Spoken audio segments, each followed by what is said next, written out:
विवादीय अधिकारी विरोध में अभियोगर लंबा फर्द कर्मचारी को दुर्व्यवहार सह मानसिक निर्यातना देउथुबा अभियोग महिला अधिकारी राति जाए करुछंती अनावश्यक बैठक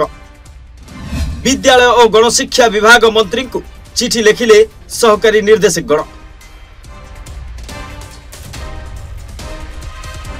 निकट राज्य शिक्षा निर्देशालय निर्देशक प्रथमे तड़ा खाइबा परे पुनर्बार चौकी को फेरवा नहीं खबर प्रसारण करथिला डेडलाइन ओडिशा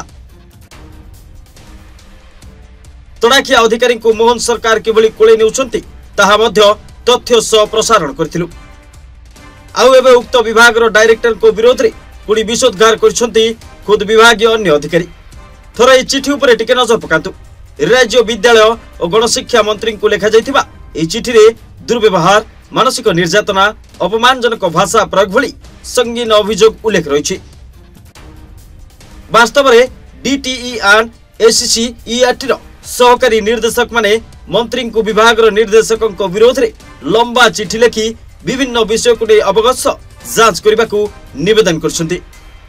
विभाग सहकारी निर्देशक माने लिखिथिबा ए चिठी रे निर्देशक जनक देउथुबा मानसिक जंत्रणा बिना कारण रे विभागीय अधिकारी को दुर्व्यवहार अणशिक्षक कर्मचारी सामने असभ्य भाषा प्रयोग कर अधिकारी मानकु अपमानित करबा भली अभियोग रही एपरिकी राजनैतिक संयोग खूब सुदृढ़ थिबारु तांकर कोनोसी असुविधा हेबो नाही बोली निर्देशक जनक खोलाखोली धमक देउथुबा भी कह जायछि अन्यपटे महिला अधिकारी राति 8टा पर्यंत बैठक करिवार आह्वान करती जहाँ अनावश्यक बोली सहकारी अधिकारी माने चिठी रे लिखिछंती सूचना प्रकार राज्य शिक्षा निर्देशालय ए डायरेक्टर को बदली करा जाय तांको स्थान रे आईएएस संग्राम केशरी महापात्र को दायित्व दिया जायथिला किंतु मात्र 26 दिन भितरे पुणी थरे तांको उक्त विभाग रो दायित्व दिया जिबा सभी को आश्चर्य करथिला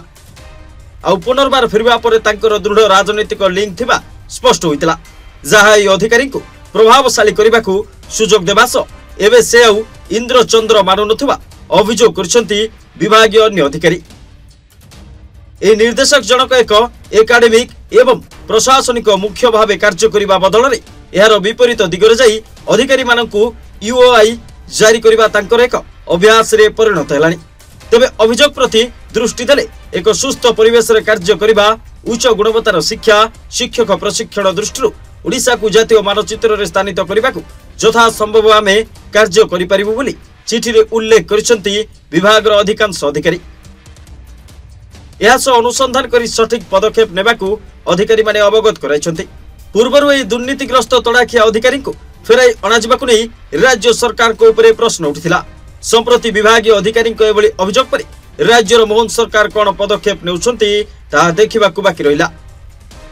रिपोर्ट डेडलाइन ओडिशा।